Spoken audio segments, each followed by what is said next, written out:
Duo Hunters, or Pack Hunters, or 2 vs 8, is a game mode in IDV that offers you a brand new experience of being chased by 2 hunters instead of 1, giving you the exact feeling of being chased by your ex after you cheated with their friend, and somehow both of them decided to settle the issue together. I personally call this mode a disaster mode, because surely this mode can destroy your mood way quicker than being called yo-yo in rank matches. But still, as disastrous as it is, I still play this mode quite a lot. Mostly because it is generally acceptable to play without any serious sentiment in this mode, unlike rank, when your life seemingly depends on it. Still, after spending 6 years playing this game and diving deep into Duo Hunters, there are several unique things I found within the Survivor faction, which is what I kinda want to share with you today. In essence, from my own experience, there are several types of survivors within this stress-inducing, headache generator mode. Are you perhaps among them? Well, let's find out. This type of survivor plays the game feeling blessed instead of cursed. For them, having 7 teammates instead of just 3 means there are more people to be chased by the hunters instead of them. Adding to this is the fact that they feel lucky to have so many cipher machines. The implication is that they can decode peacefully, or so they thought. They are the true representation of slow living in the whole IDV universe. These types of survivors just get into the match, find out that there are lots of cipher machines to decode, and feel like $1,000,000 decoding them. Their favorite survivors are usually decoders, like Tracy or Frederick. Helena is usually out of the question despite being the fastest decoder, because hunters in this mode often see Helena as the last piece of Pizza Hut during high school reunion. Everyone suddenly wants her for absolutely no reason. Honestly, it's all good when they do that. What they sometimes do not understand is that the hunters in this game often work with their partner.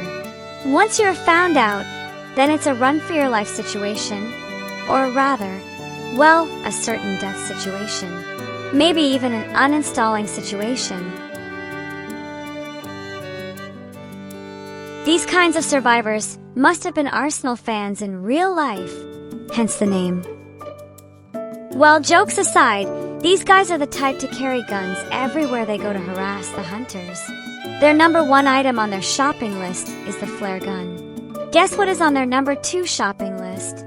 Well, another flare gun. After that comes the flashlight, and pretty much anything else to harass the hunters. Their favorite survivors are usually the ones who can whack and smack the hunters up, giving them a hard time even breathing. In many cases, Enchantress is always their first choice, as she can easily utilize the Ape Curse skill and harass the hunters continuously.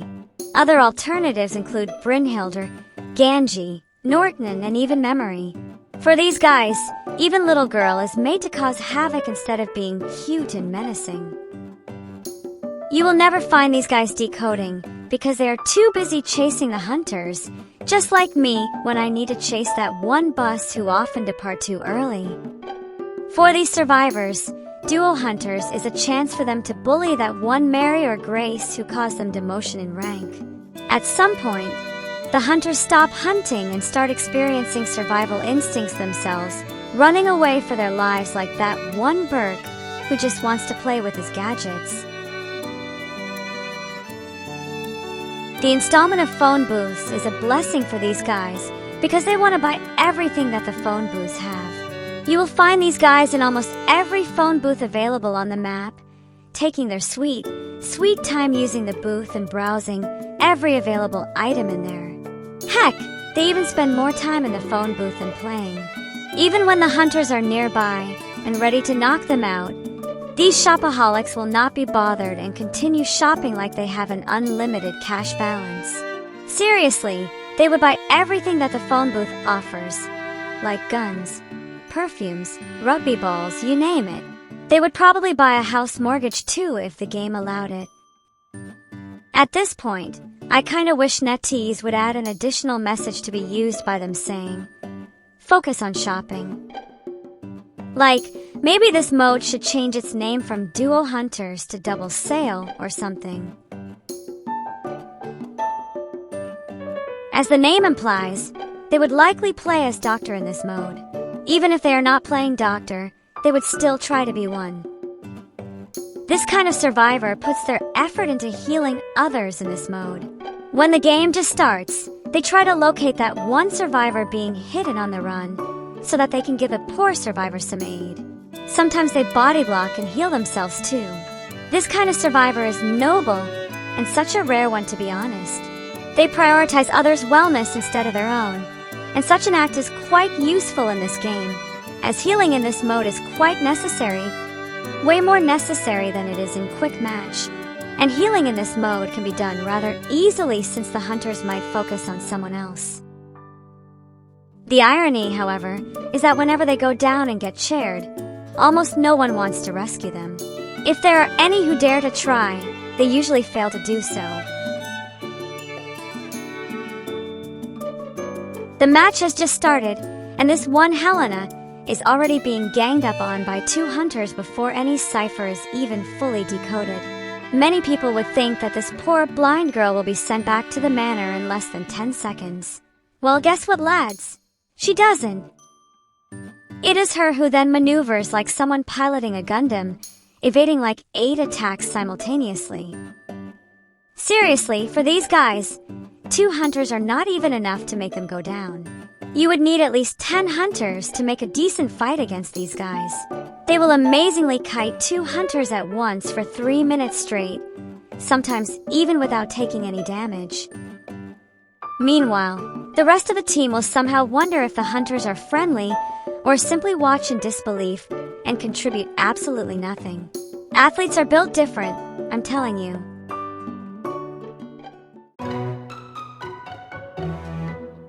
They usually contribute nothing, and yet they become the loudest ones when the match is a guaranteed win. Like, they did not decode properly, they did not kite long enough, nor did they rescue or heal. And yet, when the gate is already open, it is them who emote the most at the open gate. These guys would definitely put a dancing emote in their emote kit, and they would definitely dance at the open gate, taunting the hunters even when they are right in front of them. These gate campers would likely dance during kiting as well, even when they naturally have skill issues. I low-key think that they refuse to leave the gate just to do one more stun for their future montage compilation. The funny thing is that these guys usually get their own karma because the hunters were gamekeeper or a Thaqua. When that happens, almost no one wants to rescue them, and they end up saying yo-yo until they fly. I'm writing this section while side-eyeing every Ada and Emil I met during Duo Hunters. Like, bro, can you just hug or dance somewhere else instead of beside that one cipher machine ready to be popped? Though honestly, I'm guilty of this myself too. So yeah, I'm writing this while blaming myself as well, I guess. Anyway, this type of survivor somehow treats this mode as a dating simulator. They usually play as Ada and Emil since they are a confirmed couple, but sometimes they do this while playing as other characters too, like Orpheus and Alice, and Nganji, or, you know, Mike and Norton. Whenever one of them gets chased or chaired, the other party would definitely come to the rescue no matter the cost, even if the chaired one is guarded by both Bonbon and Grace. For them, it is a love you to the death situation, even if it is just a game. No matter the circumstances, these dudes will always come first to assist someone in need of help. The game might have just started for 20 seconds, but when they see someone getting chased, they would quickly come to the rescue, running as far as they can just to save others. Sometimes these guys are not even rescuers or harassers. Sometimes they are just gardener, priestess, or little girl. And little girl is a perfect example of this. She notices the hunters chasing that one poor doctor, and then she teleports to the doctor to provide assistance. There is no item with her, no plan, and much less common sense. When the plan fails, it is them who then become another sacrifice. These guys sometimes go for a rescue without any regard for their own role, saying, "I'm coming," as if they are the true hero of the game. Well, for seconds after that, they get terror-shocked while the teammate needing rescue just watches while drinking matcha. In short, these guys are the ones who usually spam the "stay put, I'm coming" message, but then become the first ones to fly as well.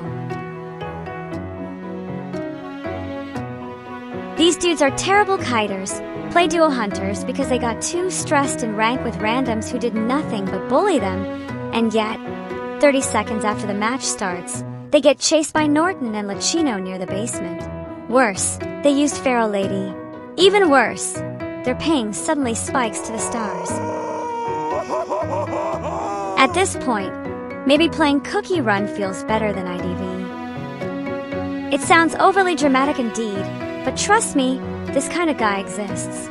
Heck, maybe I am the guy mentioned here. Also, somehow it is dramatic, but hey, that is what I experienced, felt, and went through.